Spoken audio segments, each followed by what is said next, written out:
Assalamualaikum warahmatullahi wabarakatuh. Asyhadu an la ilaha illallah wa asyhadu anna Muhammadan abduhu wa rasuluh. Allahumma shalli wa sallim wa barik ala nabiyyina karim Muhammad wa ala alihi wa sahbihi ajma'in. Amma ba'd.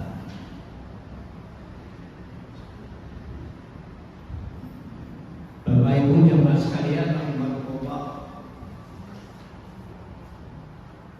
Alhamdulillah, patut kita bersyukur kehadirat Allah Subhanahu wa taala atas berbagai karunia yang telah dikaruniakan kepada kita. Kita ini tidak sedetik pun dalam hidup kita ini melainkan kita itu tenggelam dalam samudera nikmat Allah yang tidak bertepi, saking banyaknya. Karena itu syukur menjadi penting. Orang yang banyak bersyukur hidupnya akan bahagia.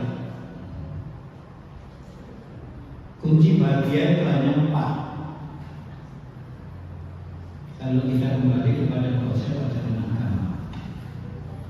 Karena apa? Karena memang realitas hidup yang dihadapi oleh manusia itu yang 4. Yang pertama tadi sudah kita sampaikan, kita semua ini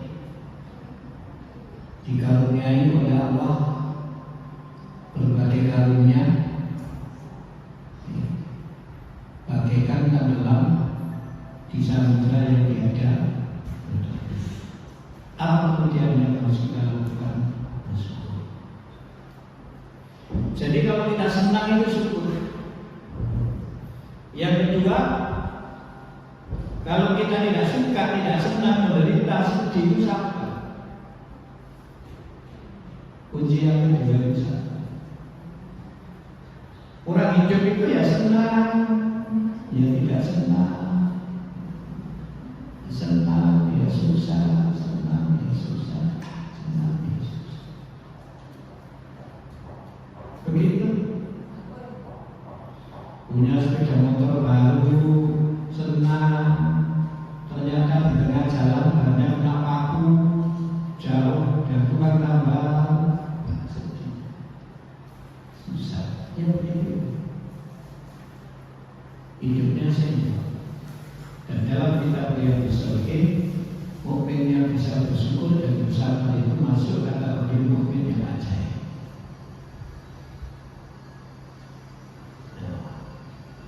Yang ketiga, setiap orang dalam hidup ini pasti berbuat, pasti melakukan sesuatu. Kalau yang dilakukan itu amal baik, amal soleh, ikhlas. Kalau yang dilakukan itu amal buruk, amal yang tidak baik, istighfar. Jadi orang hidup yang menghadapi materialitas itu, kalau tidak senang ya susah, kalau tidak berbuat baik ya berbuat sama. Tapi ada kuncinya masing-masing. Kalau digandeng materialitas dengan 4 kunci itu berarti apa? Senang bersyukur, susah sabar, beramal soleh ikhlas, berbuat salah istighfar. Dan kata Ibnu Qayyim, itu kunci kebahagiaan. Mudah-mudahan kita semua bisa mengamalkan 4 itu dan insya Allah bisa.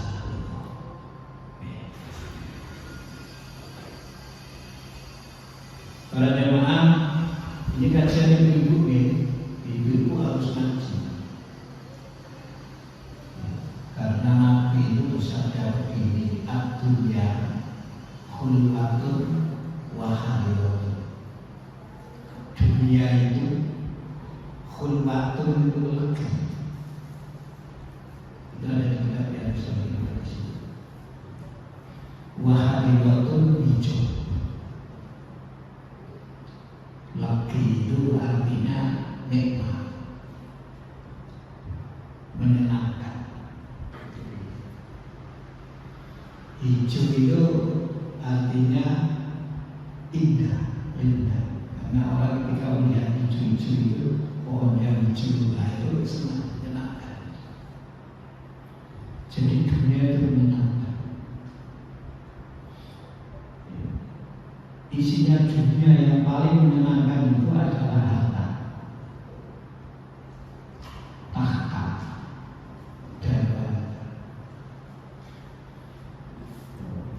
Lalu kita diingatkan oleh Allah, kita oleh Allah dijadikan sebagai pengatur dunia yang seperti itu.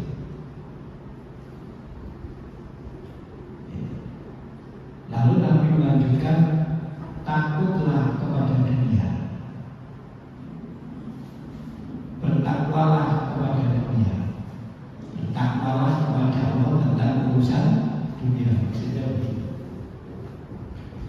Bertakwalah kepada Allah, takutlah kepada Allah dalam urusan wanita.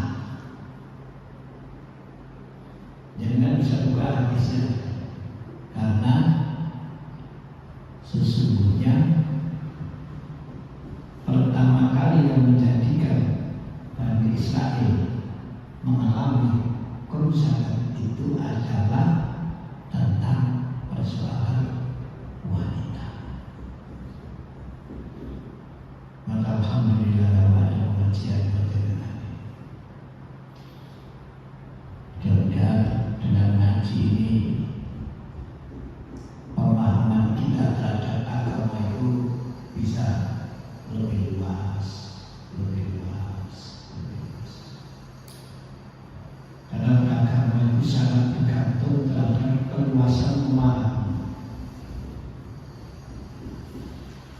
Kita ini sering apa yang kita pahami itu kayak ya seperti itulah yang dikehendaki oleh Allah. Belum tentu. Makanya terkadang ada memahami petunjuk nas itu lebih dari satu.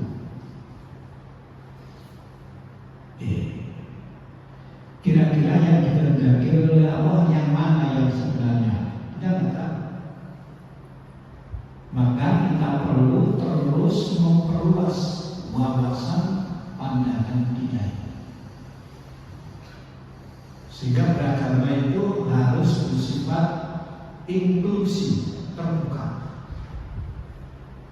Jangan eksklusif, tertutup, kayak ya hanya itu. Tidak ada yang lain. Sehingga kebenaran itu kayak decline.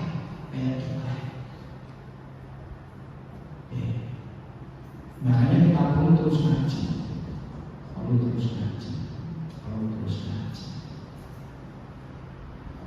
Yang kita kaji ini adalah Allah, dan itu tidak akan habis ilmu Allah meskipun dikaji, karena Quran itu diturunkan untuk semua umat manusia dan sepanjang masa sampai hari kiamat. Apapun kehidupan ini berupahannya itu kayak apa, tapi Quran akan senantiasa bisa update. Gak akan ada wahyu baru, gak akan ada, yaitu ada.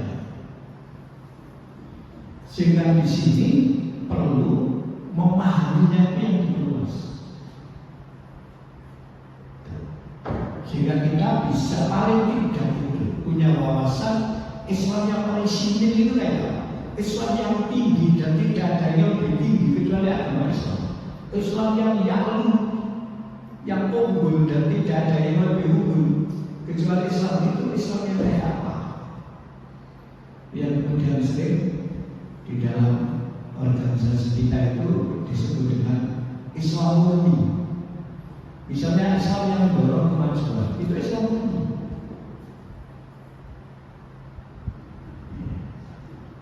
Islam yang yang kalau itu dipegangi betul akan tercipta kedamaian. Itu Islam murni. Islam yang rahmatan, yang solutif, yang tenang, kehadirannya untuk memecahkan persoalan, bukan sumber persoalan. Itu pentingnya kita membangun keluasan wawasan kita terhadap pelajaran agama. Jadi harus terbuka dan eksklusif.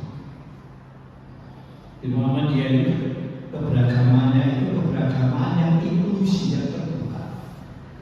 Pandangan agama itu terbuka. Target memutuskan satu keputusan. Tapi kalau kemudian ada dalil yang lebih kuat,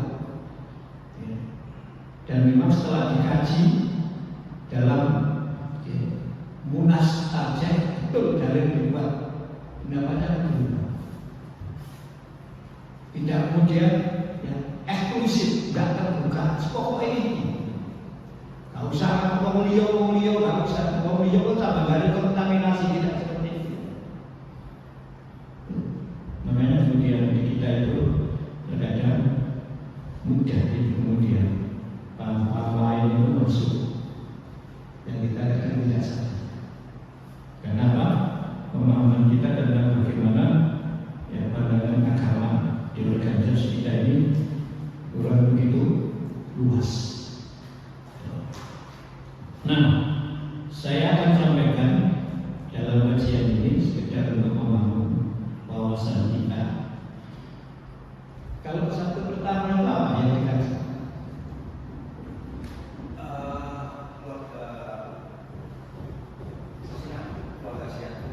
Keluarga siap. Siap apa sakinah?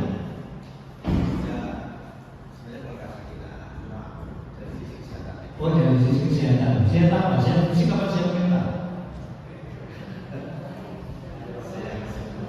Loh, karena ada siap fisik, ada siap mental. Loh, kita sebab seorang kalau siap fisik, ya nanti ilmunya ilmu gizi dari itu. Tapi kalau siap mental, nanti saya bicara tentang ilmu jiwa. Karena Quran itu diturunkan berhubungan dengan jiwa manusia. Di mana di dalam jiwa itu ada fitrah, dan fitrahnya jiwa tidak pernah itu. Ya agama ini fitrah.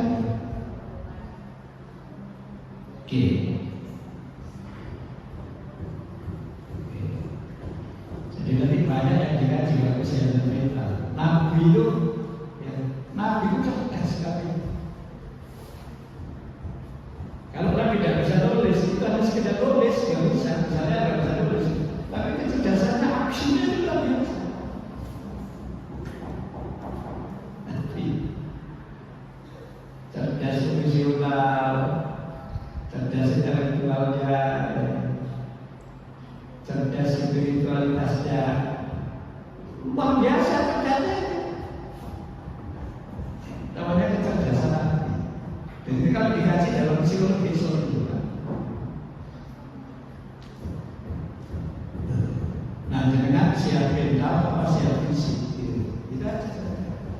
Sekarang banyak orang fisiknya siap, mentalnya yang sakit.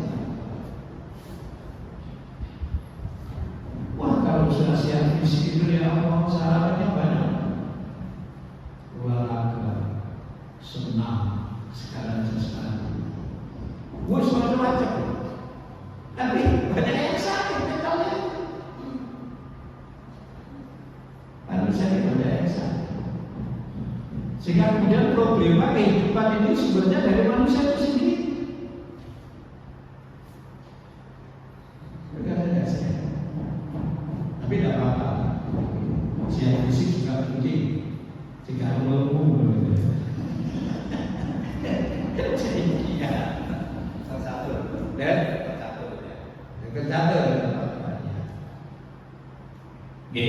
kalau dokter ya dokter siapa fisik.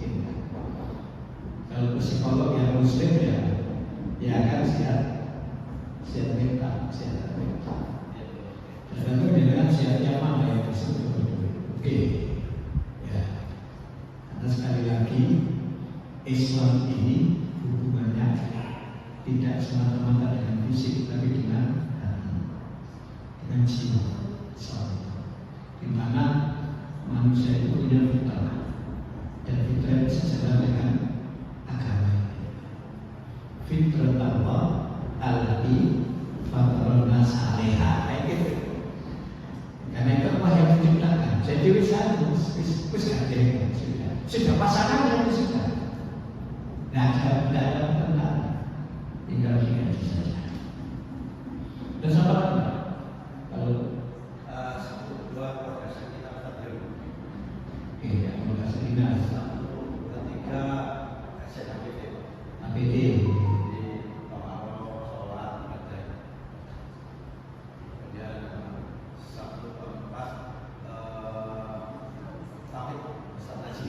Sudah lengkap itu. Nanti tauhid itu, kalau sampean mengkaji tauhid itu tauhidnya Wahabi soalnya. Nanti coba dengan yang ragu sendiri untuk menjadi bagaimana tauhidnya Muhammadiyah, tauhidnya Ahlussunnah. Tauhidnya Muhammadiyah itu multi aspek, multi dimensi. Artinya seluruh aspek kehidupan manusia itu ada sisi tauhidnya. Maka syirik itu bisa pada semua dimensi kehidupan, bisa pada semua aspek kehidupan. Ini bukan kemudian syirik itu ada orang tidak menyembah kuburan, sampai pasti tidak. Tapi apakah kemudian jaminan tidak syirik? Nah, itu tergantung tauhid aspek yang mana. Ketika orang menjadikan hawanya itu sebagai panutan, hidup itu mengikuti hawa, kecenderungan, itu dia sudah tidak bertauhid. Karena Tuhan tidak diingatkan ada orang bertuhan terhadap hawanya. Dan itu yang banyak sekarang. Maka Nabi diingatkan hiduplah sesukamu. Ketika Nabi diingatkan oleh Jibril, Isma sita, Pak Inna Kamil, hiduplah sesukamu. Tapi kamu salah.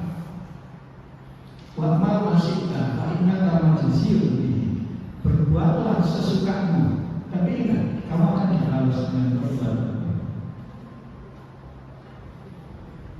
Wahbib masita, Pak Inna Kamil, cintailah apa yang kamu suka. Tapi ingat, kita akan berpisah dengan kamu. Begini-begini ya. Itu nanti arahnya tauhid. Tauhid yang multi aspek, tauhid yang multi dimensi. Sebab kalau tidak panjenengan ramu menjadi ini, nanti panjenengan akan kemudian sedikit-sedikit yang mengatakan itu syirik, itu syirik, itu syirik, itu syirik. Tapi tidak syirik yang multi aspek tadi itu.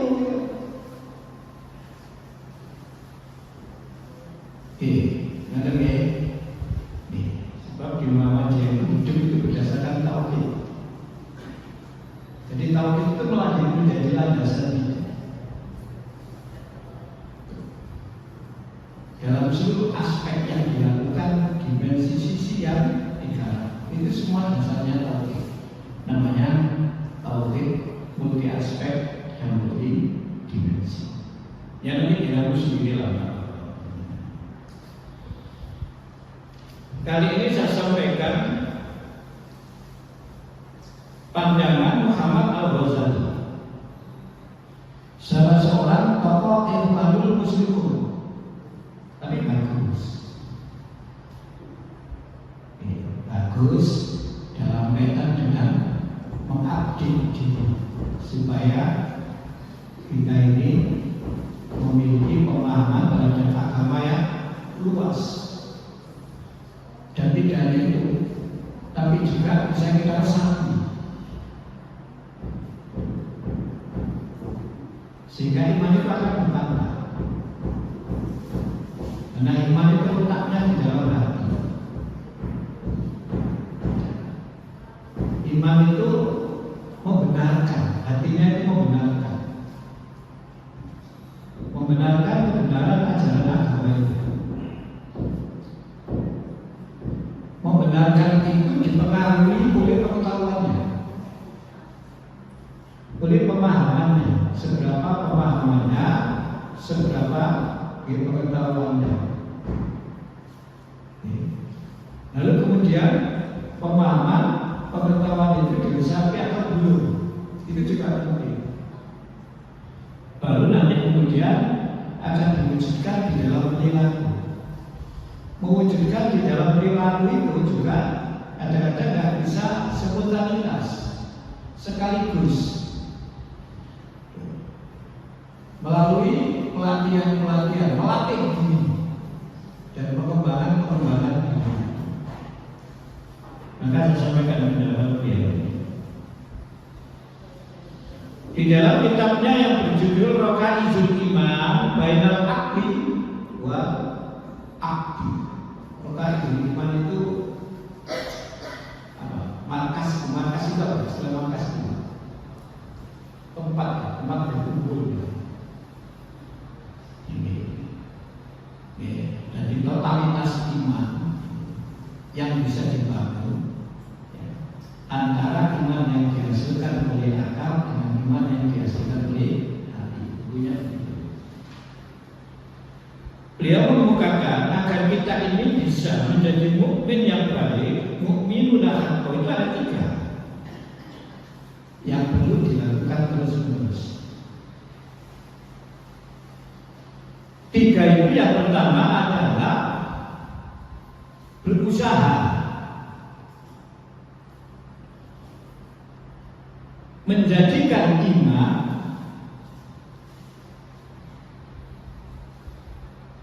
yang bersifat nalar, bersifat pengetahuan, maksudnya itu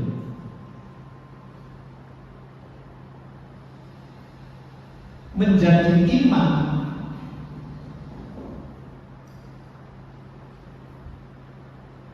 yang bersifat perasaan jiwa yang mengelola.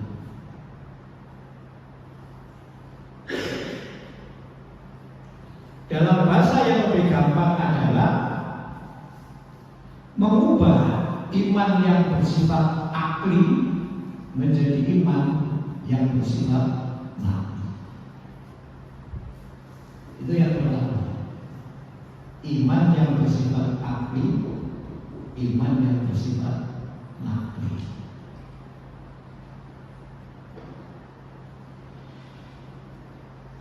Yang nomor 2, melatih dan mengembangkan diri, melatih dan mengembangkan diri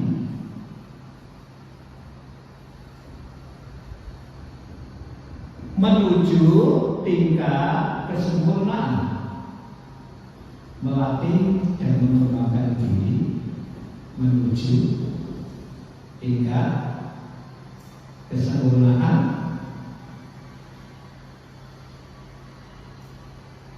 dengan mengumpulkan sifat-sifat mulia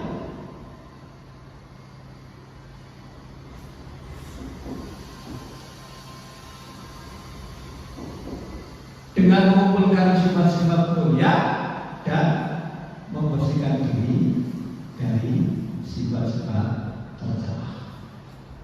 Yang kedua, melatih diri, melatih dan mengembangkan diri menuju tingkat kesempurnaan.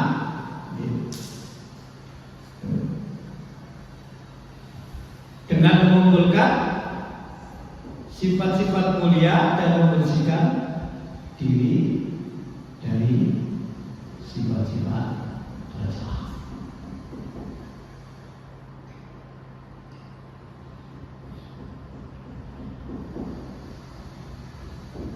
Yang ketiga,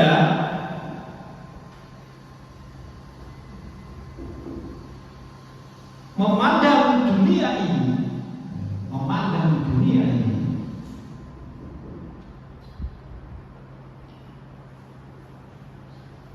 hanya sebagai bagian kecil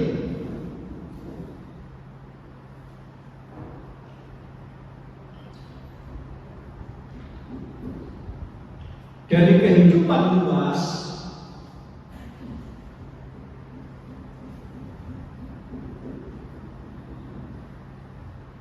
yang merentang sampai alam baka. Tiga itu pendapat beliau di dalam kitab Roka Isul Iman Bainal Akli wal Qalb. Yang pertama tadi apa? Mengubah iman yang bersifat akli menjadi iman yang bersifat qalbi.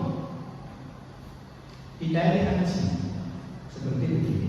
Yang kita kaji Al-Quran tadi, yang kita kaji hadis, itu ya. Entah itu terkait dengan kesehatan fisik, entah itu terkait dengan kesehatan mental, entah terkait dengan apapun, entah terkait dengan tauhid, entah terkait dengan ibadah, entah terkait dengan akhlak. Nah, itu namanya pengetahuan. La ilaha illallah artinya apa, maksudnya apa, kita sudah tahu. Itu namanya iman yang bersifat akli. Ada ayat yang berbunyi innamal mu'minuna ikhwatun fa aslihu dzata bainakum. Sesungguhnya orang-orang mukmin itu bersaudara. Maka damaikanlah di antara mereka. Kita tahu ya. Ketika kita mengkaji ayat itu dan kita tahu tentang ayat itu namanya iman yang bersifat akli. Karena orang beriman itu mengimani bahwa Al-Quran itu adalah wahyu Allah dan isinya benar. Memang pada kita kan begitu. Wis apa ya? Di sini isinya itu apa saja.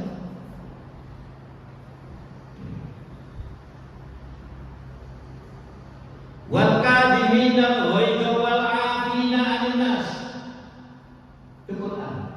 Dan itu sudah sering disampaikan. Apalagi saat Idul Fitri. Orang bertakwa itu orang yang bisa mengendalikan marahnya dan bisa memaafkan kesalahan manusia yang lain.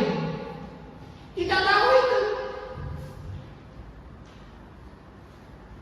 Bahkan kalau ditanya itu diterangkan di surat apa, ayat berapa, tahu kita. Bisa kita buka. Amin. Jangan begitu. Orang mukmin itu mukmin yang sebenar-benarnya idza dzukirallahu wajilat qulubuhum. Kalau disebut nama Allah, hatinya itu bergetar. Informasi itu kita ketahui, keterangan seperti itu. Dan banyak yang sudah kita ketahui itu Pak, polanya sampai jadi banyak. Soal banyak itu persentasenya berapa persen dari 10-nya, tapi sudah banyak, sudah ngaji terus kok.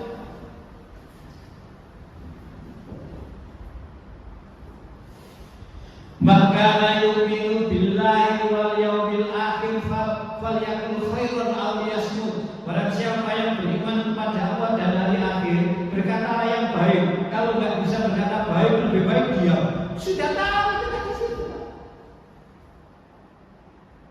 Itu sabda Nabi, kita ketahui. Sabda Nabi itu yang benar.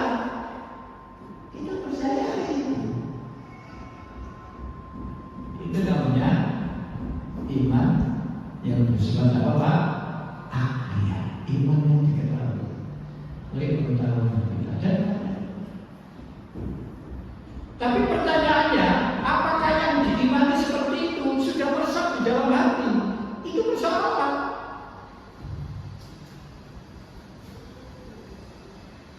salah.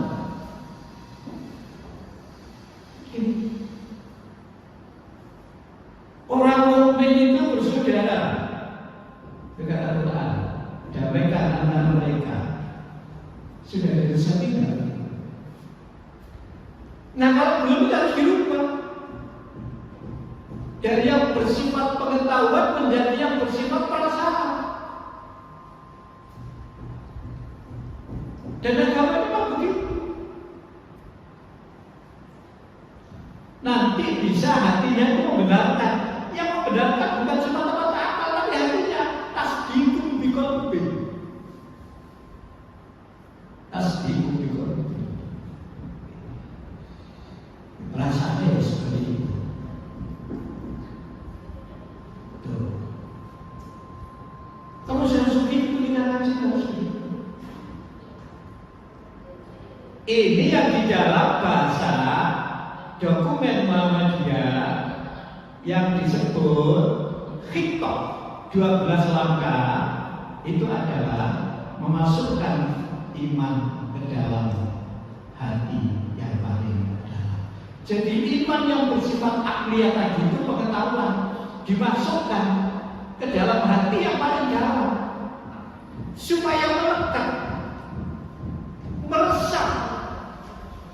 Jare wong Jawa supaya kantil, ceket. Bahasa kantil, bahasa ceket, saya kira jelas ini Pak ya.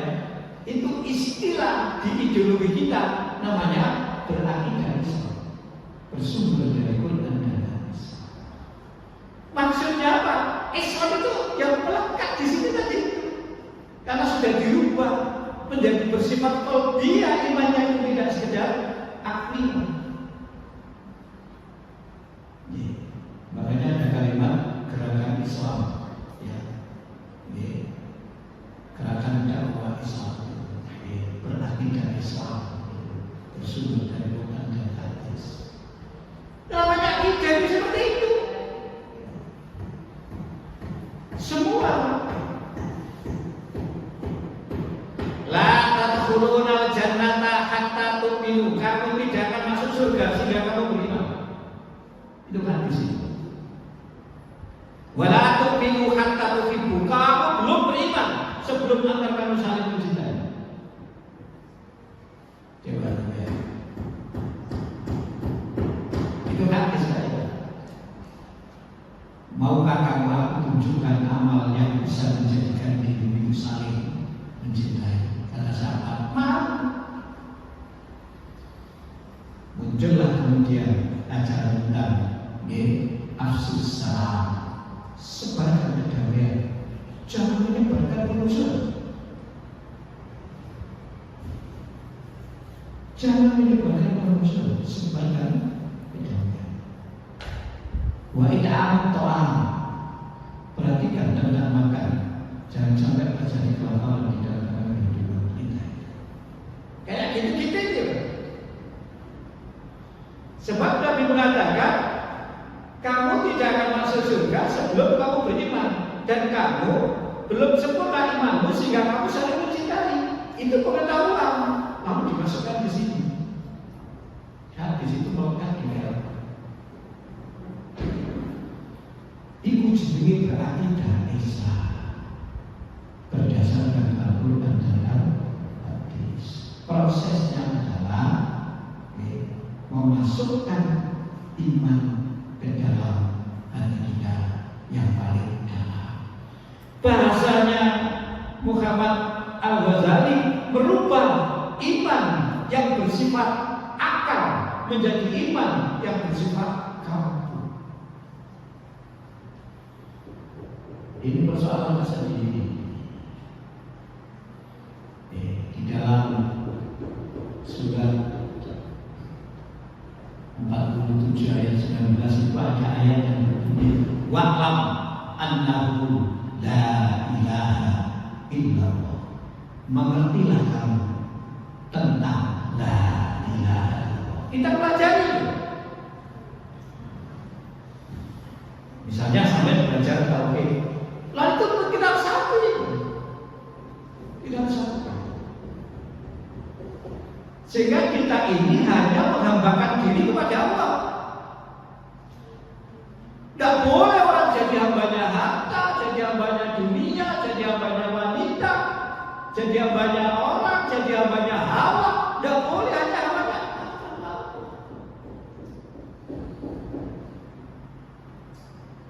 Itu dirusak. Sehingga terbentuk apa yang disebut dengan akidah Islam. Kalau kita tambah luas pengetahuannya, karena sifatnya tadi inklusi terbuka itu, tambah dalam rasanya, tambah bijak dia dalam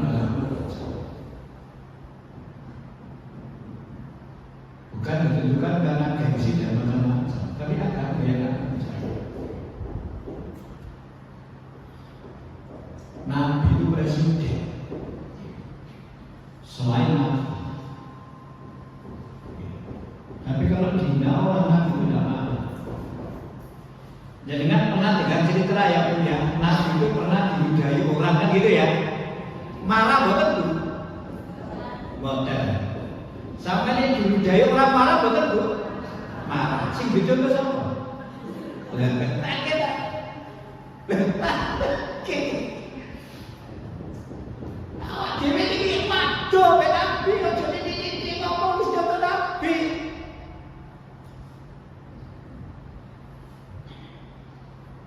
Itu Nabi sing gampang-gampang. Mlebu masjid kaki kanan dulu, keluar masjid kaki kiri dulu. Itu gampang.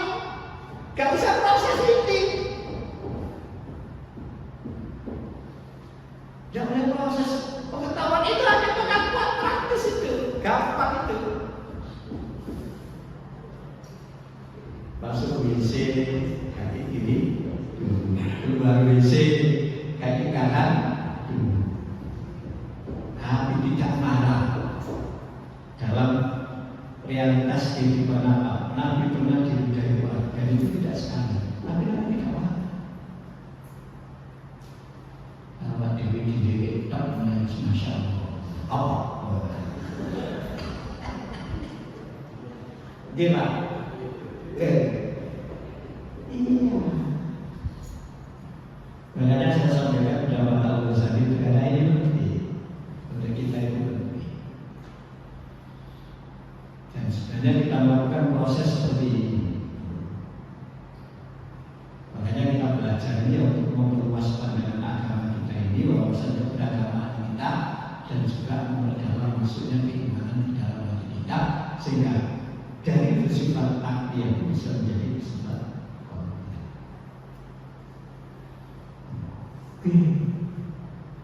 Orang itu nanti imannya akan menjadi yakin. Sebab iman pada Quran itu harus sampai pada iman tingkat yakin. Wa kanu bi ayatina yuqinun. Mereka itu terhadap ayat-ayat kami yakin. Wabil akhirati hum yuqinun. Terhadap akhirat itu yakin. Di ayat yang lain dikatakan wahum bil akhirati hum yuqinun. Mereka terhadap akhirat mereka itu sangat yakin.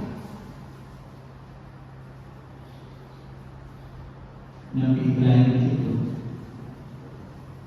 oleh Allah tidak langsung diberi informasi Tuhan itu saya, tidak seperti itu. Tapi dibiarkan mencari siapa Tuhan yang sebenarnya. Makanya Nabi Ibrahim mencari, karena dia tidak percaya terhadap patung yang dijadikan Tuhan di hadapan Tuhan.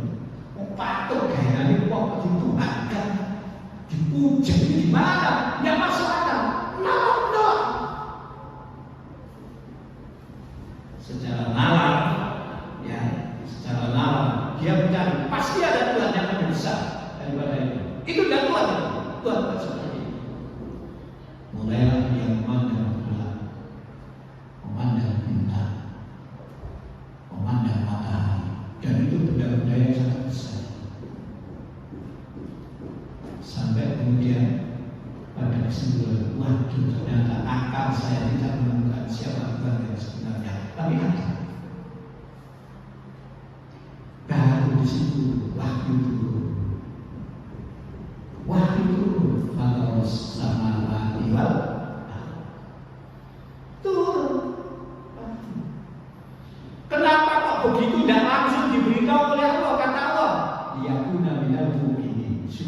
dia terhadap aku yakin. Ya.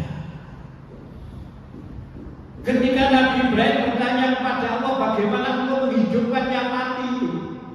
Allah bertanya, apa kamu tidak yakin? Saya sudah yakin supaya hati saya tenang. Kata Allah, ambil itu tanah, buatlah gunung, letakkan di gunung, nanti dia akan terbang. Coba lihat di belakang, terbang betul. Yakin. Kurang yakin itu sendiri.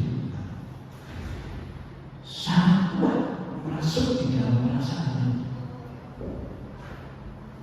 Saya dipahami begini, supaya yakin. Jadi iman itu harus bersifat kolbiyah, tidak sekedar bersifat apa? Akli. Supaya yakin. Makanya teori yakin itu dikembangkan oleh para ahli usul fikih.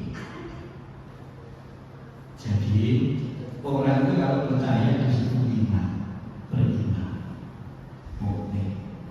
Kalau tidak percaya disebut kufur atau kafir, jawabannya kafir.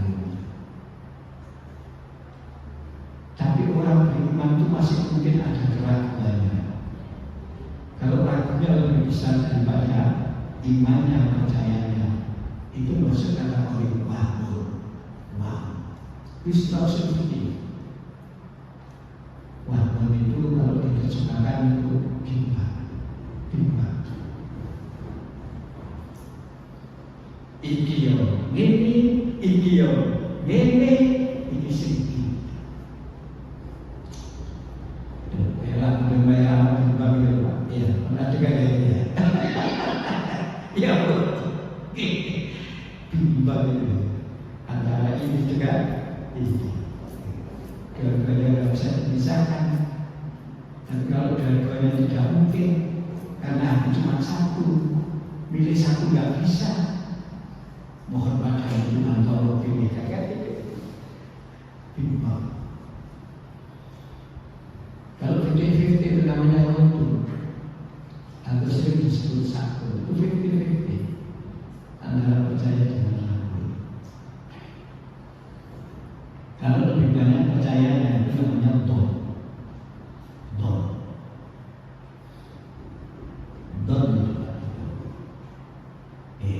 Namanya don. Tapi kalau percaya ada raguannya, namanya yakin. Maka di dalam peradilan Islam tentang bagaimana hakim itu menjatuhkan putusan harus sampai pada tingkat yakin. Kalau hakim masih ragu, itu harus dibebaskan. Maka prinsip di dalam peradilan Islam membebaskan orang salah itu lebih baik daripada menghukum orang yang benar.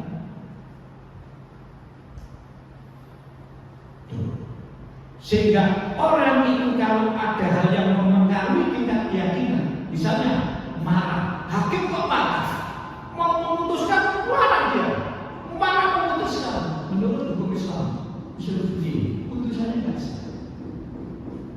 Sampai dengan kajian fikih, suami kok marah betul, lalu menjatuhkan talak pada istrinya, tidak sah. Tidak sah.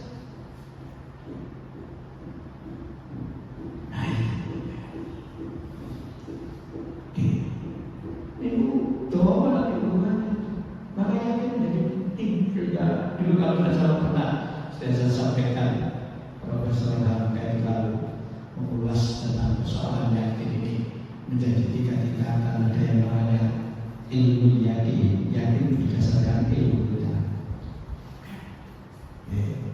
hakul yakin berdasarkan pengamatan matanya itu realitasnya. Ilmu yakin berdasarkan mata hati. Seperti tadi itu wabil akhirati hum yuqinun. Mata ini tidak bisa, tidak tahu. Muncul istilah apa? Ilmu yakin, hakul yakin, dan wahil yakin. Dan di dalam Quran ada tentang alam akhirat hatta yang diakal yakin. Itu penting. Harus terbuka kita ini. supaya kita bisa melakukan proses imanisasi yang tidak dalam diri kita. Akidah kita. Akidah itu artinya apa sih Pak? Akidah itu artinya apa? Akidah itu. Arti asalnya akidah itu apa? Tali urutan. Jadi Quran isinya Quran hadis itu ditalain oleh hati, ditalain. Jadi tidak lepas. Ya. Jadilah keyakinan tadi itu. Maka akidah itu sering diartikan dengan kepercayaan dan keyakinan. Arti asalnya itu bukan keyakinan. Ya tali itu akar dari tali.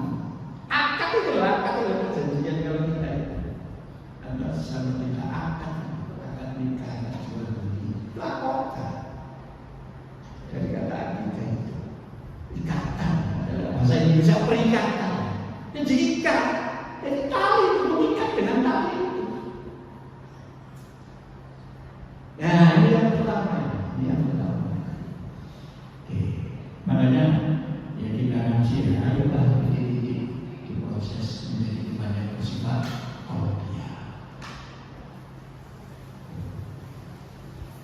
Iman ngomong sing api, ini gak iso ngomong api, ngomong api gak iso meneng iso. Ini jare wae sekali jenenge dados.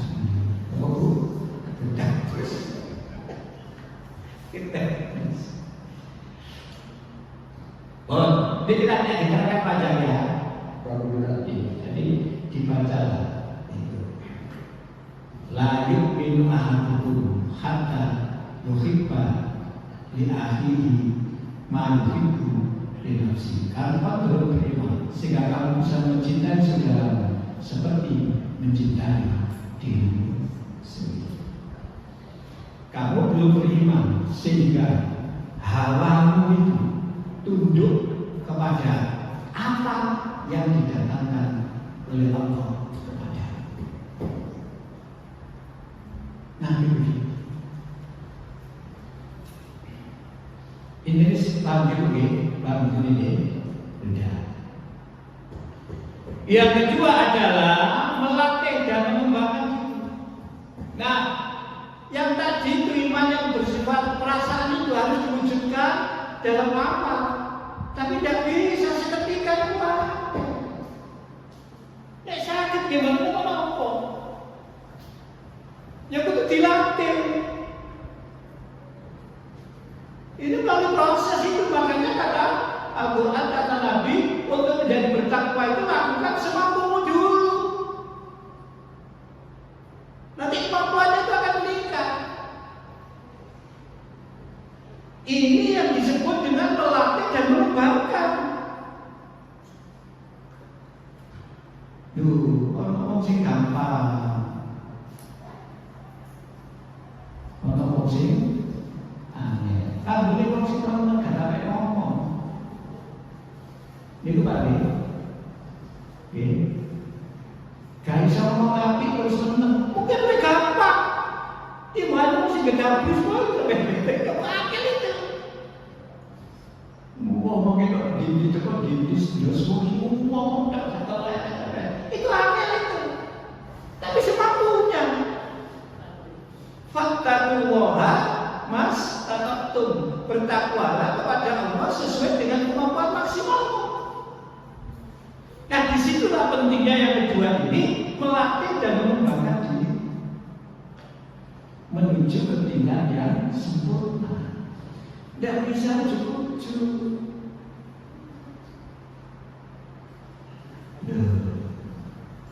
Maka dari amalan ini bukan sangat ujuk-ujuk.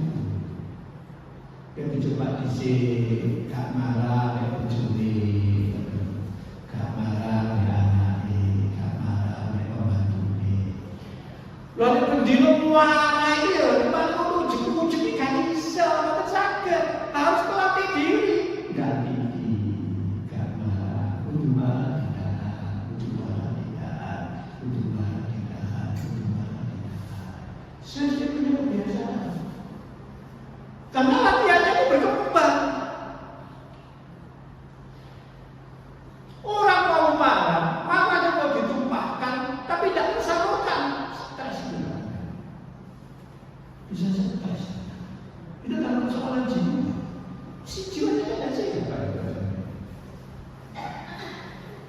jiwanya tidak sehat.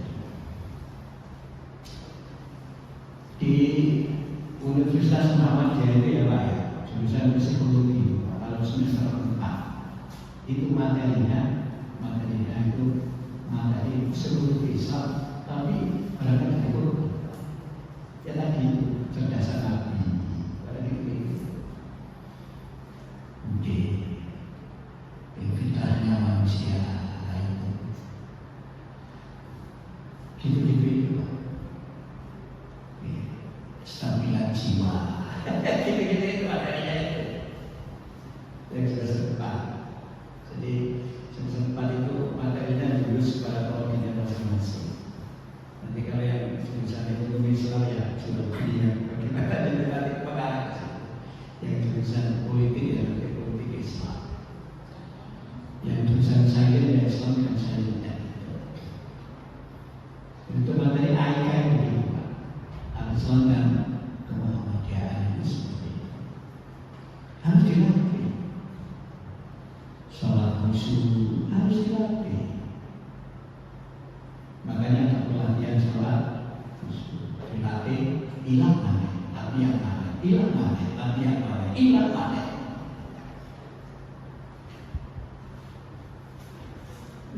Kan kalau sholat itu masih digoda setan.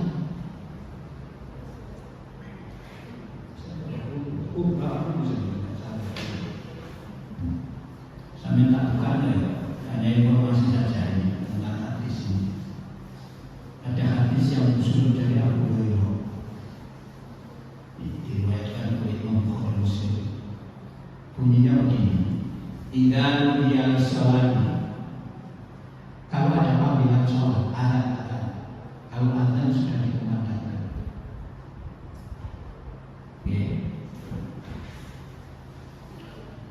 adbara syaitan, setan itu langsung berdiri-diri.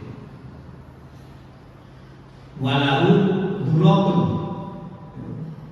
sampai tentu-tentu, sampai apa Pak? Tentu. Setan itu kebun. Jadi kadis apa deh? Jadi kadis bukan itu kayak apa ya kan? Itu artinya langsung berbeda-beda. Bahasa setan itu, bahasa manusia sampai kepuyuh-kepuyuh. Ya gitu, apa Pak? Sampai kepuyuh-kepuyuh lalu. Jadi lainnya luar biasa. Kata Yasma al-adhan sampai tidak mendengarkan adzan lagi. Itu adzan zaman Nabi. Kadang mengeras suara, saya mengeras suara, lainnya Nabi itu. Tapi begitu, artinya mereka menghindar. Saya tidak kuat. Faidaku dia adzan, tapi kalau adzan sudah selesai dikumandangkan, balik.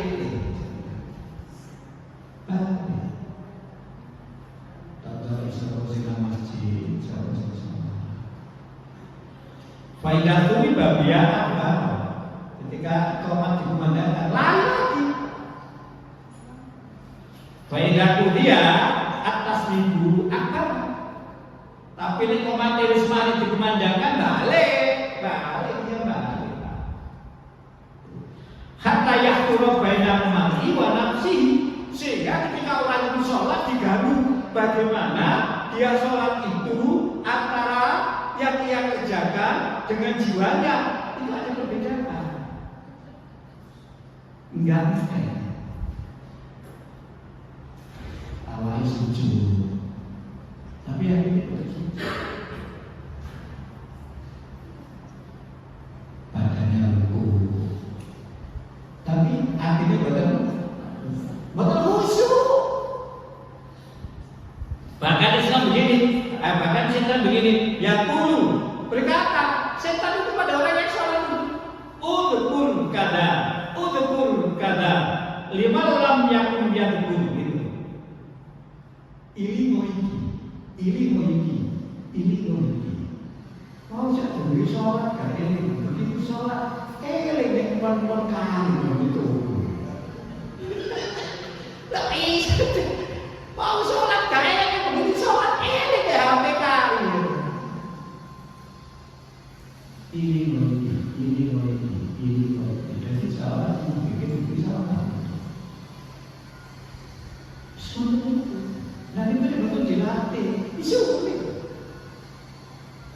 Khusyuk salat. Itu latihnya. Yang latih sendiri.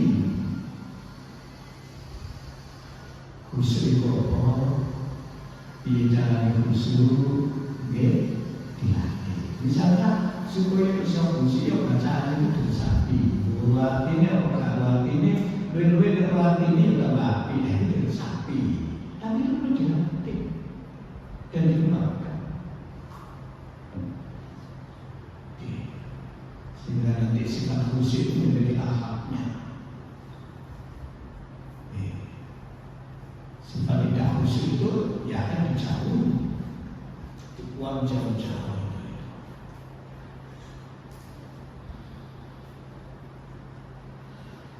Hatta yang berlaku dulu sampai orang sholat itu kayak blank, layak dirikan sholat, tidak tahu dia sholat itu sudah dapat berapa rakaat. Fa'ilam yadri ahadukum salasan sholat arba'an, sampai orang tidak tahu sholat itu dapat 3 apa 4. Kok sholat subuh berapa rakaat? Mau sholat loh, kan dari sholat ini pada upaya 50 gak tahu.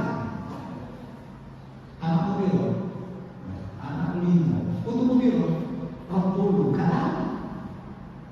Tapi sholat kalau gak tahu. Sholat kalau gak tahu. Sampai Nabi mengatakan nikmatnya sholat oleh bapak oleh dulu ya yakin masih paling cilik variasi saja ini bahwa ajaran lalu nanti sujud sahwi saat kamu hidup pada dia ini terus makanya betul tidak ada bisa makanya seperti yang tidak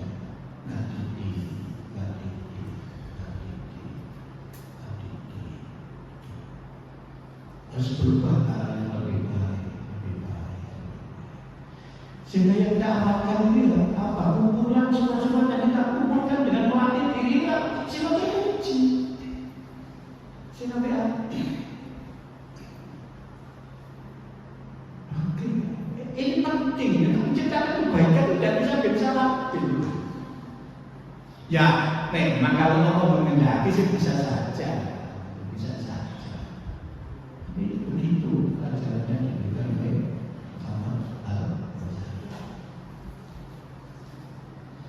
saya kira itu nanti diteruskan bisa ya.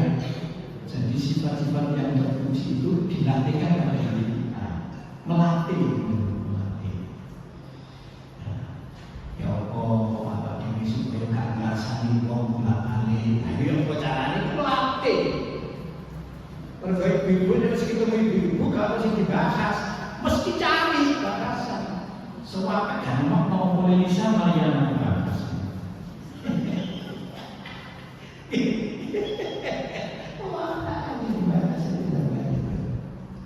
Dan yang ketiga, memandang dunia ini hanya sebagian kecil dari kehidupan luas. Memang begitu, hidup ya dunianya. Makanya yang ketiga itu hubungannya dengan hati yang saya sampaikan tadi. Inna dunia khulmatun hadiratun. Dunia itu manis dan apa? Hijau. Tapi dunia itu masih lagi tempat penanam itu di akhirat. Makanya Quran memberikan tip orang itu orang kasih harus akhirat. Jadi dianya lagi. Karena supaya akhirat itu harus dengan menguasai dunia. Tapi tidak dunia, namanya zuhud itu. Sekarang kan tidak menguasai dunia tapi jangan dunia. Akhirnya tamak yang muncul, ragus yang muncul, nafsu yang muncul, sehingga hadis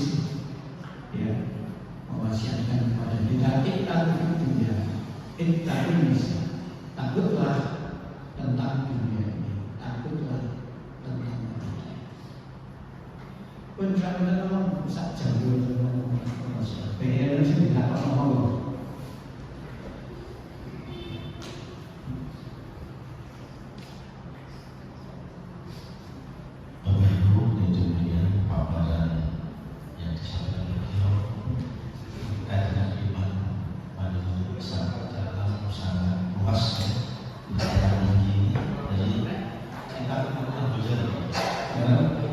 Muhammad Al-Ghazali bukan Imam Al-Ghazali. Muhammad Al-Ghazali itu salah satu tokoh Ikhwanul Muslimin yang di Mesir. Bukan Al-Ghazali, bukan Al-Ghazali yang sering kita sebut Muhammad Al-Ghazali. Ikhwanul Muslimin. Itu Bapak. Kalau masih tidak pokoknya barang berupa iman yang bersifat akhir menjadi aulia, melatih dan mengembangkan diri. Jika dunia akhirat itu sama, satu paket dengan sama, satu apa? Satu paket. Karena ada ya orientasi di dalam panjenengan buka surat Al-Baqarah 212. Itu yang sekarang menjadi paham materialis, materialistik, sekularistik itu ya tumbuhnya dari situ. Individualistik, hidup serba hedonisme, dari situ ada hedonisme itu ya di situ. Nah, dibaca terjemahnya.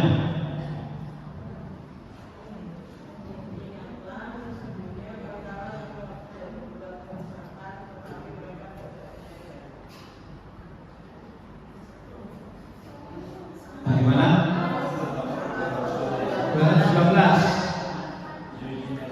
Diterjemahkan saja. Kehidupan dunia dijadikan prasangka. Ya. Dalam pandangan orang-orang yang kafir. Nah, jadi dunia itu dijadikan oleh Allah terasa indah dalam pandangan orang kafir. Kan memang indah. Gak apa-apa itu, kita juga seperti itu. Tapi satu saja. Dan mereka menghina orang-orang yang beriman. Nah, begitu iman, mereka menghina. Persoalan iman itu dihina. Ini yang tidak boleh. Karena hina, ya nggak dipahami dari persoalan yang tidak direken. Dunia indah, iman rendah. Dunia indah, iman itu hina. Itu pandangan sehingga kualitasnya dunia saja. Apa kok iman rendah? Nah, wujud pahamnya sekarang apa? Ya materialisme barang itu sampai sekarang. Dan kita tidak sadar terkena seperti ini juga. Artinya itu yang dibangun gaya bukan makna sebenarnya. Gaya itu. Ngaji, rocking, sepatu, tas itu duit, oleh pikir sampai 10 jam. Agak seragam. Artinya apa? Sering kita ini berbawa ke sana.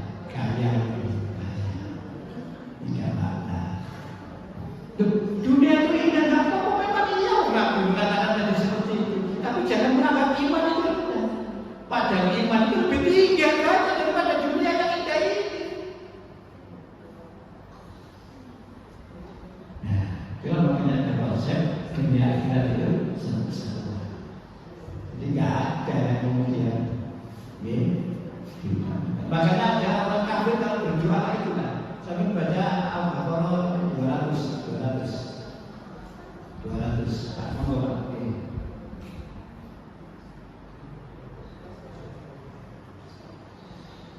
Apabila kamu telah menyelesaikan ibadah haji, maka berzikirlah kepada Allah.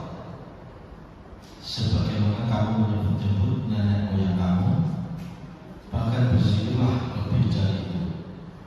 Maka di antara manusia ada yang berdoa, ya Tuhan kami, berilah kami kebaikan di dunia dan di akhirat, dan tidak memperoleh bagian apapun. Nah, ada orang yang berarti ya Allah berikan kami kebaikan dunia, akhirat tidak dapat baik apa. Itu karena dia memandang dunia itu ya tidak.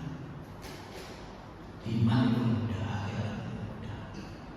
Tapi ada yang seperti itu, seperti konsep kita itu. Kemudian doanya selalu dalam satu tidak baca itu. Maka di antara manusia berdoa, ya Tuhan kami, berilah kami kebaikan di dunia dan di akhirat. Dia tidak memperoleh bagian apapun. Seterusnya. Dan di antara mereka ada yang berdoa, ya Tuhan kami, berilah kami kebaikan di dunia dan kebaikan di akhirat, dan lindungilah kami dari azab neraka. Itu doa kita. Jadi berarti pas dengan poinnya kita. Saya kira itu saya mohon maaf, saya masih ada acara. Iya. Jangan ngasih umur saya selalu. Tempatnya di sana, di sana. Ada pengumuman dari KTN mau saya sebentar. Saya belum lagi. Saya belum jawab. Besok saya jawab. Sekas. Oke, saya kira itu. Cukup ya?